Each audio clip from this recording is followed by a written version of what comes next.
साधारण आदमी ऐसा है जैसे छेद वाला घड़ा, कितना ही भरो भरता नहीं, भरो और खाली हो जाता है, कुछ रुकता नहीं, कुछ टिकता नहीं।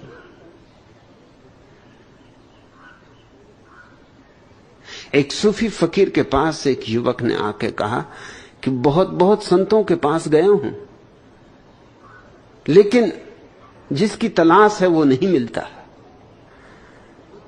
अब आखिरी आपके द्वार पर दस्तक दी, बस हताश हो गया हूं। बहुत लोगों ने आपकी तरफ इशारा किया, बड़ी लंबी यात्रा करके, बड़े दूर देश से आता हूं, निराश न भेज देना। और ये मेरा अंतिम प्रयास है, कुछ होना हो तो हो जाए, न होना हो तो न हो, बस मैं हार गया हूं। उस फकीर ने कहा, जरूर होगा, क्यों नहीं होगा, लेकिन एक छोटी सी शर्त पूरी करनी पड़ेगी। शर्त बहुत छोटी है। उस युवक ने कहा, मैंने बड़ी बड़ी शर्तें पूरी की। किसी ने योग सिखाया, सिर के बल खड़ा किया तो खड़ा रहा। किसी ने मंत्र पढ़वाए तो वर्षों मंत्र दोहराता रहा। किसी ने उपवास करवाए तो उपवास किए, भूखा मरा। जिसने जो कहा वही किया। ऐसी कौन सी शर्त होगी जो मैंने पूरी नहीं की?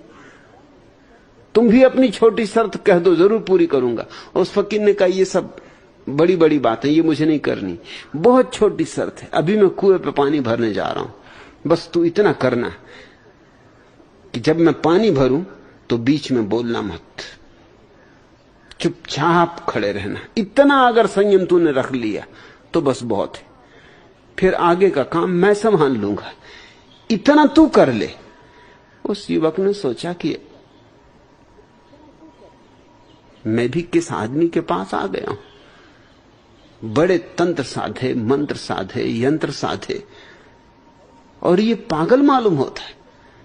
ये कुएं पे पानी भरेगा तो भर मजे से, मेरा क्या बनता बिगड़ता है, मैं क्यों बोलूंगा। लेकिन उसे पता ना था, कुएं पे पानी भरना तो दूर, जब फकीर ने अपनी बाल्टी उठाई और रस्सी उठाई तभी उसके भीतर बड़े झंझावात उठने लगे। लेकिन अपने को संभाला, याद रखा कि उसने कहा कि बोल नहीं मत, मगर न रहा जाए। फिर भी अपने पर संयम रखा। पुराना संयमी था, लंबा अभ्यासी था। अपनी जवान को कस के पकड़े रहा, ओंठों को बंद रखा, इधर उधर देखा कि देखो ही मत, न देखोगे न प्रश्न उठेगा। और थोड़ी ही देर की बात है, कुएं पे फकीर पहुंचा, उसने बाल्टी में रस्सी बांधी। युवक यहां वहां देखे। फकीर ने कहा, यहां वहां देखने की जरूरत नहीं, जो मैं कर रहा हूं उसको देख और चुपचाप खड़ा रहे, बोलना मत, प्रश्न उठाना मत, इतनी शर्त तू पूरी कर देना, बाकी मैं सब कर लूंगा। युवक को देखना पड़ा, मगर उसकी बेचैनी तुम नहीं समझ सकते, उसकी मुसीबत तुम नहीं समझ सकते। जो देख रहा था उसे देख के बिना बोले रहा न जाता था। फकीर ने रस्सी बांधी, बाल्टी कुएं में डाली, बड़ा हिलाया डोलाया बाल्टी को, बड़ा शोरगुल मचाया कुएं में। पानी में डूबी रही बाल्टी तो भरी हुई मालूम पड़ी, फिर खींची तो खाली की खाली आई। फिर दोबारा डाली, संयम टूटने लगा युवक का। जब तीसरी बार बाल्टी डाली, युवक ने कहा, ठहरो, भाड़ में गया ब्रह्म ज्ञान। इस बाल्टी में पैंदी ही नहीं है और तुम पानी भरने चले हो। आखिर संयम की भी एक हद होती, कब तक साधूं। और ये संयम तो ऐसा है कि जन्म जन्म बीत जाएंगे, पानी भरने वाला नहीं, ये बाल्टी खाली रहने वाली है। और तुमने मुझसे वचन लिया कि जब तक पानी न भर लूं बोलना मत। मैं तो बोलूंगा, और तुमसे कह देता हूं कि तुमसे क्या खाक मुझे मिलेगा। अभी तुम्हें खुद ही ये पता नहीं है कि बिना पैंदी की बाल्टी में पानी भरने चले हो। तुम क्या मुझे ब्रह्म ज्ञान दोगे? फकीर ने कहा बात खत्म हो गई, नाता रिश्ता टूट गया, शर्त ही खत्म हो गई। जब तू छोटा सा भी काम पूरा ना कर सका, अरे बस ये आखिरी बार था, 3 बार का मैंने तय किया था, मगर तू चूक गया। 3 ही बार पूरे न हो पाए और तनु संयम छोड़ दिया। रास्ते पे लग अपनी। ऐसे आदमी से क्या होगा जिसमें इतना धीरज नहीं? भाग। ये तो मुझे भी पता है कि बाल्टी में पैंदी नहीं, मैं कोई अंधा हूं?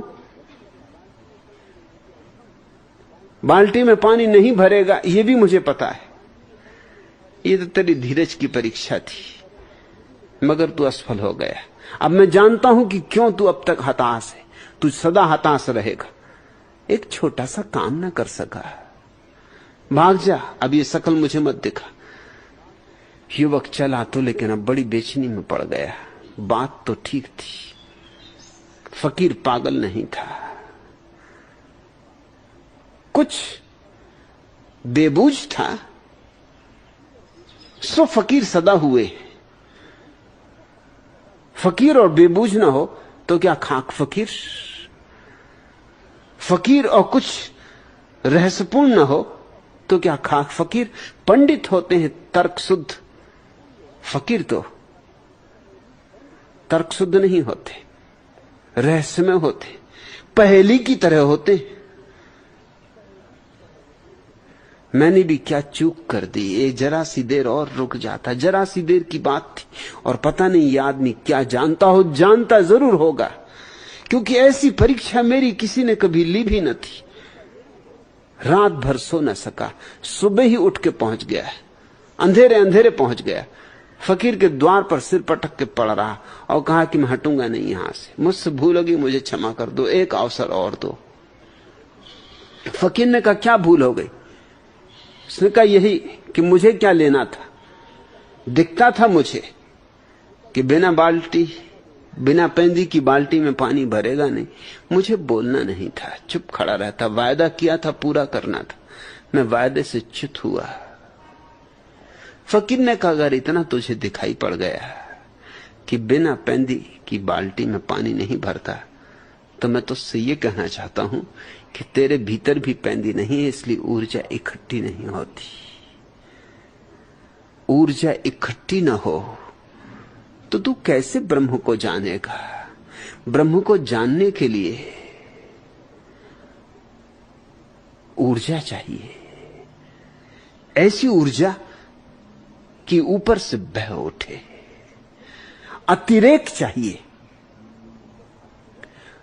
ऊर्जा के अतिरेक को बल कहा है छांदोग्योपनिषद ने।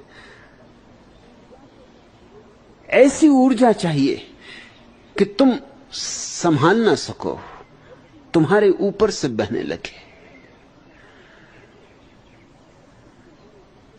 इतनी ही ऊर्जा हो तो ही सत्य को जाना जा सकता है। निर्वीर्य सत्य को नहीं जान सकते। तुमने कभी सुना ना होगा कि कोई नपुंसक और ब्रह्म ज्ञान को उपलब्ध हुआ हो। वीर्यवान, ऊर्जा से भरे हुए लोग। वृक्ष पर फूल कब खिलते? जब वृक्ष के पास इतनी ऊर्जा होती कि अब उमंग में लुटा सकता है, तब फूल खिलते। अगर वृक्ष को ठीक खाद न मिले, ठीक जल न मिले, रोशनी न मिले, फूल ना आएंगे। फूल तो विलास है, वैभव है, ऐश्वर्य है, और इसलिए मुझे ईश्वर शब्द प्यारा है। ईश्वर शब्द ऐश्वर्य से ही बना है। ईश्वर को ही वे ही लोग जान पाते हैं जिनके भीतर इतनी ऊर्जा होती कि जैसे वृक्षों की ऊर्जा फूल बन जाती। ऊर्जा जब न्यूनतम होगी तो फूल तो दूर, पत्ते भी मुश्किल से पैदा होंगे। फूल तो बहुत दूर, पत्ते भी कुम्हलाए कुम्हलाए होंगे। ऊर्जा अतिरेक होनी चाहिए।